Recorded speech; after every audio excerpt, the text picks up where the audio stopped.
मेरा नाम राहुल है। दिल्ली के एक छोटे से अपार्टमेंट में अकेले रहता हूँ। जॉब एक आईटी कंपनी में है जो दिन रात की थकान से भरी है। रातें मेरी तो बस नींद की भूख ही होती हैं। लेकिन 13 जनवरी 2026 की वो रात, वो सब कुछ बदलने वाली थी। समय था रात के 3 बजे। बाहर सर्द हवा चल रही थी और कमरे में सिर्फ पंखे की हल्की सी आवाज़ गूंज रही थी। मैं गहरी नींद में था, सपनों में खोया हुआ, जब अचानक एक फुसफुसाहट ने मुझे झकझोर दिया। राहुल, आओ ना, यहाँ आओ। आवाज़ इतनी धीमी थी जैसे कोई दूर से पुकार रहा हो। मैंने आंखें मूंद लीं, सोचा शायद सपना है। लेकिन वो आवाज़ फिर आई, इस बार थोड़ी तेज। राहुल, मुझे छोड़ मत जाना, मैं इंतज़ार कर रही हूँ। दिल की धड़कन तेज हो गई। मैंने बिस्तर से उठकर लाइट जलाई। कमरा वैसा ही था, किताबें बिखरी हुई, लैपटॉप खुला पड़ा और खिड़की से आती ठंडी हवा। लेकिन वो आवाज़, वो किसी औरत की लग रही थी, दर्द भरी, जैसे रो रही हो। मैंने खुद से कहा, ये क्या बकवास है, थकान की वजह से हो रहा होगा।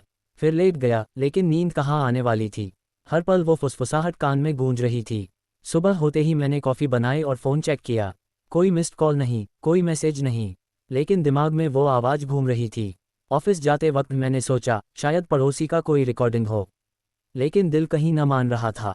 शाम को घर लौटा तो कमरा अजीब सा लग रहा था। दीवार पर एक पुरानी तस्वीर जो सालों से टंगी थी, मेरी माँ की। अचानक याद आया, माँ की मौत के बाद से मैं अकेला हूँ। क्या वो रात हुई? फिर वही समय, 3 बजे। इस बार आवाज़ साफ थी। राहुल, याद है ना वो वादा? आ जाओ। मैं डर से कांप गया। बाहर बारिश शुरू हो गई थी, बिजली चमक रही थी। मैंने दरवाज़ा चेक किया, सब बंद। लेकिन फर्श पर एक गीला निशान, जैसे कोई भीगा हुआ पैर आया हो। दिल कह रहा था भाग जाऊं, लेकिन पैर जैसे जकड़े हुए थे। मैंने मोबाइल उठाया, किसी दोस्त को कॉल करने को, लेकिन स्क्रीन पर एक नाम चमका, अनन्या। अनन्या? वो कौन? मैंने कभी ऐसी कोई लड़की नहीं जानी। लेकिन कॉल कनेक्ट हो गया। दूसरी तरफ वही आवाज़, तुम आ रहे हो ना? मैं रुकूंगी। उस रात मैं सो न सका। सुबह उठा तो सिर दर्द हो रहा था। लेकिन दिमाग में एक पुरानी याद उभर आई, कॉलेज के दिनों की। अनन्या, हाँ, वो लड़की जो मेरी क्लासमेट थी। हम दोनों को पसंद करते थे, लेकिन मैंने कभी कुछ कहा नहीं। वो एक हादसे में मर गई थी, रात के 3 बजे कार एक्सीडेंट में। डॉक्टर ने कहा, वो मरते वक्त मेरा नाम पुकार रही थी। लेकिन मैं घर पर सो रहा था। क्या ये उसकी आत्मा है? दिन भर ऑफिस में काम करते हुए भी वो आवाज़ गूंजती रही। शाम को मैंने इंटरनेट पर सर्च किया, आत्माओं की पुकार, रात 3 बजे। ढेर सारी कहानियां मिली, लेकिन कोई हकीकत नहीं। फिर रात हुई। इस बार आवाज़ कमरे के कोने से आ रही थी। राहुल, मैं अकेली हूँ, आओ। मैंने हिम्मत जुटाई और कहा, अनन्या, तुम हो? जवाब में एक ठंडी हवा चली और लाइट्स फ्लिकर करने लगीं। फर्श पर वही गीला निशान, लेकिन अब एक छोटा सा कागज़ का टुकड़ा, उस पर लिखा था, मिलने आ जाओ, कल रात को ही। मैं डर गया, लेकिन एक अजीब सा एहसास भी हुआ। शायद ये मेरी गलती का प्रायश्चित है। अगली रात 3 बजे मैं तैयार था। लेकिन जो हुआ वो तो बस शुरुआत थी। मेरी जिंदगी अब बदलने वाली थी, डर से भरी, रहस्यों से घिरी। पिछली रात की वो घटना मेरे दिमाग से न निकल रही थी। कागज़ का टुकड़ा जेब में रखा था, जैसे कोई सबूत। दिन भर ऑफिस में बैठा रहा, लेकिन काम पर फोकस न हो पा रहा था। सहकर्मी पूछते, क्या बात है राहुल? चेहरा पीला क्यों है? मैं मुस्कुरा देता, लेकिन अंदर से कांप रहा था। अनन्या, वो नाम सालों से दबा हुआ था। कॉलेज में हम दोनों साथ पढ़ते थे। वो हंसमुख लड़की, जिसकी आंखें चमकती थीं। एक बार रात को लाइब्रेरी में देर तक रुके थे, वो बोली थी, राहुल, अगर कभी अलग हो जाएं तो भी याद रखना, मैं हमेशा तेरे पास रहूंगी। मैंने हंसकर टाल दिया था। लेकिन अगली ही रात वो हादसा, कार स्लिप हो गई और वो चली गई। मैंने कभी उसकी कब्र तक न जाकर। शायद यही पछतावा था जो अब लौट रहा था। शाम को घर लौटा, कमरा वैसा ही, लेकिन हवा में एक खुशबू चमेली की। अनन्या को चमेली बहुत पसंद थी। मैंने डिनर बनाया, लेकिन खाया नहीं। रात के 3 बजने वाले थे। घड़ी की टिक टिक कान में गूंज रही थी।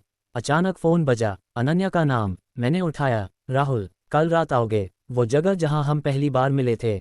आवाज़ कांप रही थी। कौन सी जगह? मैंने पूछा। पार्क, वो पुराना पार्क, जहां बेंच पर बैठे थे। फ़ोन कट गया। दिल धक धक कर रहा था। क्या जाऊं? ये पागलपन है। लेकिन पैर खुद चल पड़े। रात के 2:30 बजे मैं पार्क पहुंचा। चारों तरफ सन्नाटा, सिर्फ कुत्तों की भौंकने की आवाज़। बेंच पर बैठा इंतजार किया। ठंड से हाथ सुन्न हो रहे थे। तभी कदमों की आहट, दूर से एक साया आता दिखा। लंबे बाल, सफ़ेद साड़ी। अनन्या वो थी, लेकिन चेहरा पीला, आंखें धंसी हुईं। राहुल, वो मुस्कुराए। मैं पीछे हटा। तुम कैसे? वो पास आए, हाथ छुआ।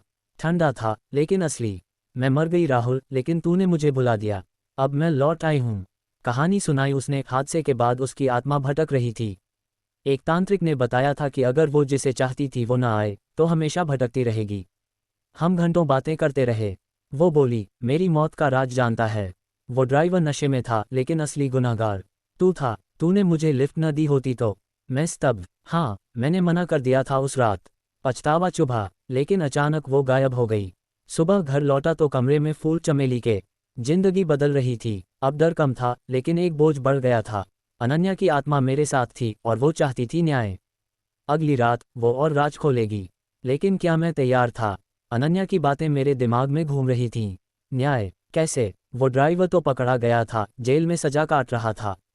लेकिन अनन्या कह रही थी असली राज कुछ और है। वो रात कार में कोई और भी था। एक ऐसा शख्स जो मुझे जानता था लेकिन छुप गया। दिन भर मैंने पुरानी खबरें सर्च की। हाँ, एक्सीडेंट की न्यूज मिली, ड्राइवर के अलावा कोई गवाह नहीं। लेकिन एक फोटो में बैकग्राउंड में एक चेहरा। विक्रम, मेरा पुराना दोस्त जो अनन्या को पसंद करता था। क्या उसने? रात 3 बजे मैं कमरे में बैठा था।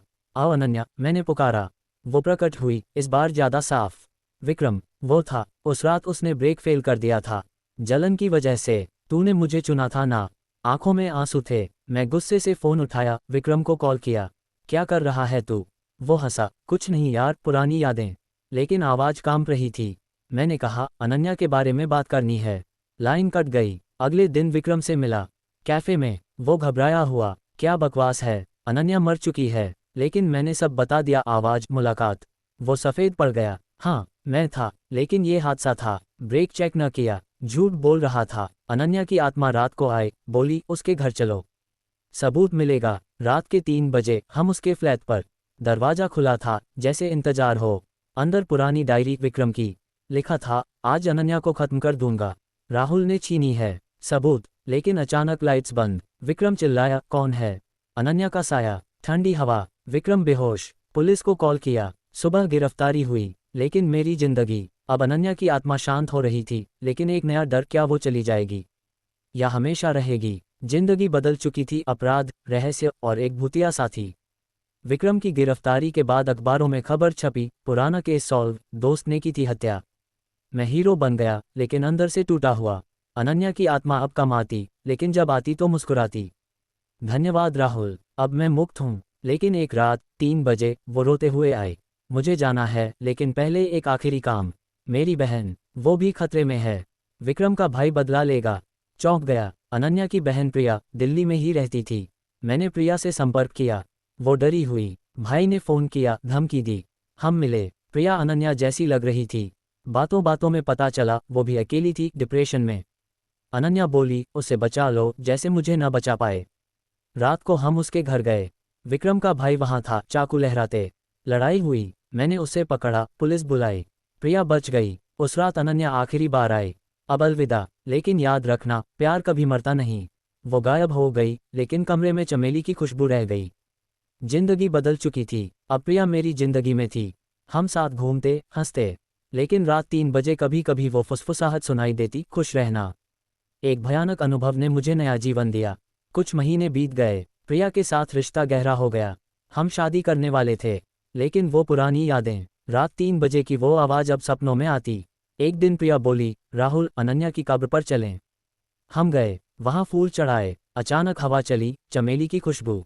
प्रिया मुस्कुराई, वो खुश है। उसी रात आखिरी बार आवाज़ आई, शादी कर लो, मैं आशीर्वाद दे रही हूँ।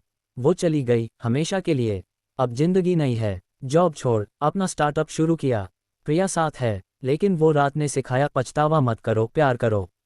वो आवाज़ ने मेरी जिंदगी